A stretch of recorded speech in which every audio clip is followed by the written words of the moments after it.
Skill ఉన్న వాళ్ళు లేరు అంటూ నిన్న టీజీ విశ్వప్రసాద్ చేసిన వ్యాఖ్యలకి కౌంటర్ ఇస్తున్నారు కార్మికులు. స్కిల్ ఉన్న నిర్మాతలే సినిమాలు తీస్తున్నారంటూ ఎదురు ప్రశ్నించారు.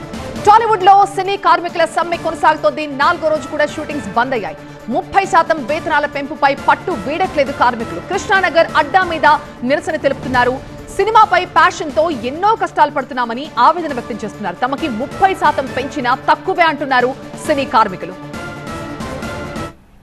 30% అనేది పెంచడం అనేది చాలా తక్కువ అమౌంట్ అండి. మీ దృష్టిలో ఎక్కువేమో, మా దృష్టిలో చాలా తక్కువ. అది ఆల్రెడీ 2 ఇయర్స్కి ఒకసారి పెంచాల్సిన ఏజెస్ 3 ఇయర్స్ చేశారు లాస్ట్ టైం.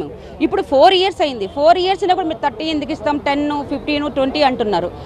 ఒక్కసారి కృష్ణానగర్కి వచ్చి మా కష్టాలను చూడండి. ఒక సింగిల్ రూమ్కి రెంట్ ఎంత ఉందో ఒకసారి ఇక్కడ చేయండి. మీరు రాకపోయినా మీకంటూ ఒక పర్సనల్ మేనేజర్స్ ఉంటారు. ఆ మేనేజర్ని పంపించి ఈ వర్షంలో షూటింగ్ ఉన్నా కూడా లగేజీ ఆన్ టైం లొకేషన్లో ఉండడానికి మేము ఎంత కష్టపడి వాటర్లో డ్రైనేజీల్లో ఈదుకుంటూ వచ్చి లగేజ్ పెట్టుకొని మేము వస్తాము.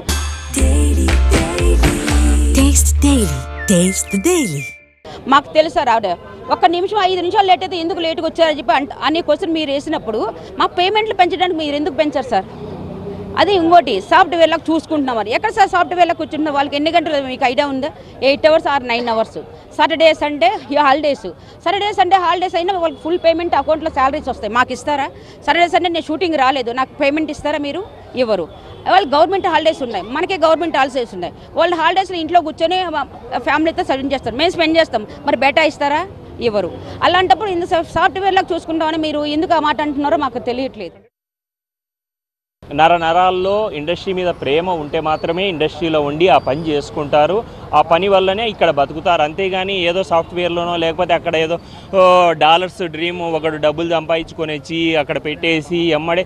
ఎందుకంటే మీరు ఒక ప్రొడక్షన్ అనేది చేసేటప్పుడు డెఫినెట్గా నిలబడే ప్రొడక్షన్లు కొన్నే ఉంటాయి. ఇన్స్టెంట్, ఎందుకంటే వాళ్ళకి ఎప్పుడో చేయాలని ఉంటుంది, లేదా ఎంటర్టైన్మెంట్ యాంగిల్లో వచ్చేసి చేసే వాళ్ళే ఇక్కడ ప్రొడ్యూసర్స్గా చాలామంది ఎక్కువ ఉంటారు. ఒక దిల్ రాజు లాంటి వాళ్ళు, సితారా ప్రొడక్షన్స్, అలాగే కొన్ని మైత్రి మూవీస్, మన పీపుల్స్ మీడియా, ఇలాంటివి ఒక ప్రొడక్షన్ హౌస్ని ఏర్పాటు చేసుకొని ఒక పద్ధతిగా చేస్తూ కొంతమంది వర్కర్స్కు పని ఇస్తూ ఇప్పుడు ఎన్ని వేల మంది ఉన్నారో అన్ని వేల మంది ఇక్కడ ఉన్న స్కిల్ వర్కర్స్ను కాదనుకొని మీరు ఎవరో హీరో చెప్పాడనో హీరోయిన్ నాకు నచ్చిందనో వాళ్ళకి 50,000 తెచ్చి పెట్టేసి వాళ్ళకు హోటల్ రూములు ఇచ్చేసి, అలాగే అదర్ స్టేట్స్ నుంచి నిజంగా కరెక్ట్ క్యారెక్టర్ యాజ్ యాక్టర్స్గా నేను ఇప్పుడు ప్యాన్ ఇండియా అయింది కాబట్టి మనది అన్ని స్టేట్స్కి వెళ్తాము, అన్ని సినిమాలు ఇంగ్లీష్ సినిమాలు చేస్తాము, హిందీ సినిమాలు చేస్తాము, వాళ్ళు రావచ్చు. కానీ అనవసరంగా తీసుకోవడం అనేది, ఎందుకంటే అక్కడ క్యారెక్టరైజేషన్ లేకుండా లేకపోతే స్కిల్ వర్క్ కాకుండా ఒక 10 మందిని వాళ్ళు అయితేనే బాగుంటుంది. వాళ్ళ వేషధారణ, మన వేషధారణ, ఎందుకంటే మన కల్చర్కి పని మీద ఉంటారు మన వాళ్ళు. సోపు టప్పుల మీద వాళ్ళ స్టైల్ ఆఫ్ యోయో అనుకుంటా రారు. మన వాళ్ళు పని మీద ఉంటారు, పని చేస్తారు. కాబట్టి మన వాళ్ళను గుర్తించి మీరు ఎంత పెంచాలనుకుంటున్నారో అంత పెంచండి డెఫినెట్గా. ఎందుకంటే ఇండస్ట్రీకి మీలాంటి వాళ్ళు అందరూ అవసరం.